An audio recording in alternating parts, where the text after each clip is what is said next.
Most people never have to find out what they are made of until it is too late. He found out at 14 years old, alone, with a little kid depending on him, and a broken window downstairs. It was an average Tuesday night in the middle of fall, the kind of night where nothing exciting ever happens, the kind of night you forget about the moment it is over.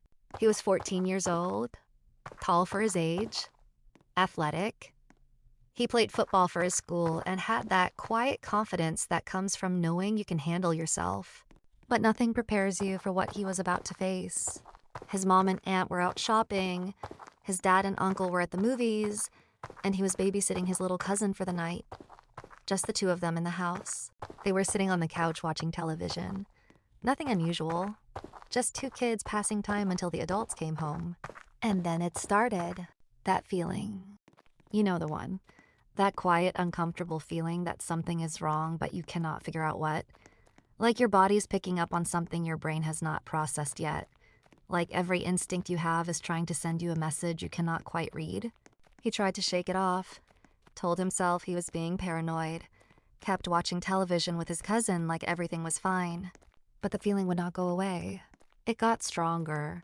After a few minutes, he could not ignore it anymore. He got up casually, told his cousin he would be right back, walked to the back door and checked that it was locked. It was. He turned around and walked back through the kitchen toward the living room. And that is when he saw it. In the window above the kitchen sink, a face. A man was standing outside, pressed close to the glass, staring into the house.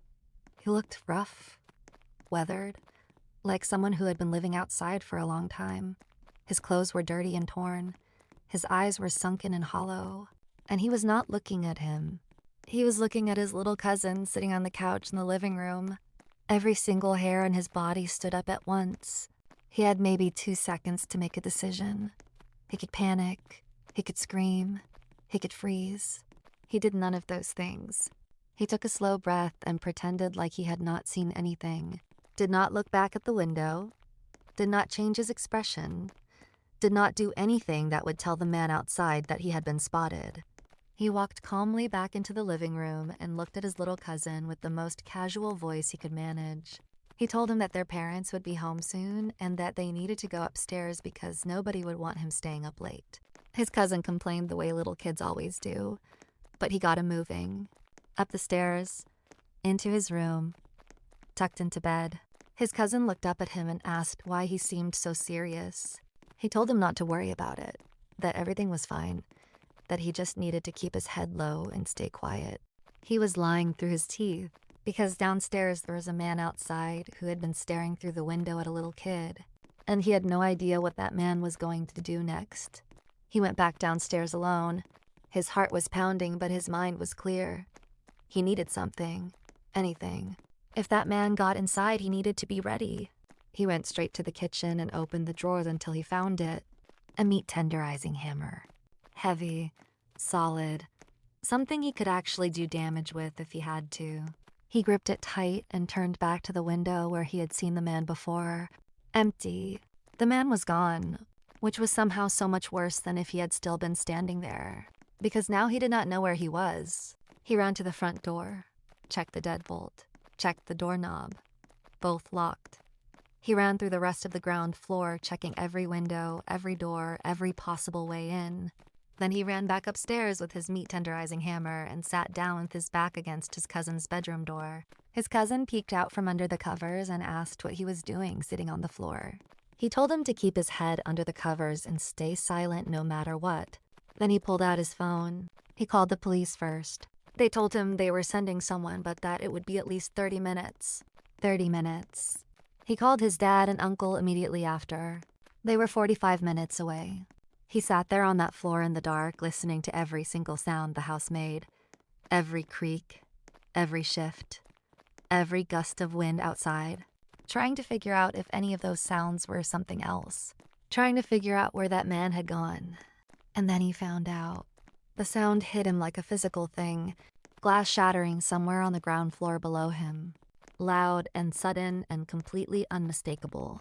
He felt his entire body go cold, because after the shattering sound came something worse. Footsteps. Heavy boots on the ground floor of the house, walking slowly and deliberately through the rooms below him. He was inside. The man was inside the house. He turned back to his cousin and kept his voice as steady as he possibly could. He told him to stay completely calm, to hide under the covers, to stay absolutely silent no matter what happened, no matter what he heard. His cousin was scared. He could see it even in the dark. He told him everything was going to be okay. He did not know if that was true. He pressed his back harder against the door and gripped the hammer so tight his knuckles went white, and he listened to the sound of heavy boots moving through the house below him. He could track exactly where the man was by the sound of his footsteps, moving through the kitchen, into the living room, back through the hallway, and then the stairs. 1 step, 2 steps, 3 steps. He was coming up. His cousin's door was maybe 10 feet from the top of those stairs. He stopped breathing. The footsteps reached the top of the stairs and paused. Then they moved, away from the door. He heard the door to his aunt and uncle's bedroom open. A pause, then close. Then the bathroom door, open, pause, close. The man was searching the rooms. He was checking every room on that floor one by one, and his cousin's door was next. He gripped the hammer, got his feet under him, ready to stand, ready to fight if he had to, ready to do whatever it took to keep that door closed and his cousin safe. He waited. His whole body was shaking. The footsteps paused outside the door, and then they walked away, back down the stairs. He heard the man reach the ground floor again, heard him moving through the kitchen, heard the door to the basement open and close. Silence. He did not move, did not make a sound, did not let himself believe it was over. He just sat there in the dark, gripping that hammer and counting seconds until he heard the sound he had been waiting for. Sirens. The police burst through the front door 15 minutes after he had heard the man go into the basement. 15 minutes that felt like 15 years. They swept the house room by room and found the man in the basement. And what they told him next made everything so much worse in hindsight. The man had escaped from a mental health facility an entire province away. Nobody knew how he had traveled that far. Nobody knew how long he had been in that area. Nobody knew what he had been doing before he ended up standing outside that kitchen window staring at a little kid on a couch. Nobody knew what he had intended to do if he had found them upstairs. He was 14 years old, alone in a house with a child depending on him. No adults, no backup, 30 minutes away from help. And he did not panic, did not freeze, did not run. He got his cousin upstairs. He locked the doors. He armed himself with the only thing he could find.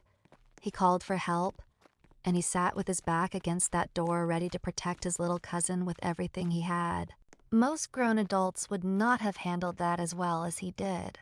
But here is the part that stays with you long after the story ends. When the police found the man in the basement, he was just standing there, in the dark, completely still, waiting. Lock your windows tonight, and maybe check your basement too.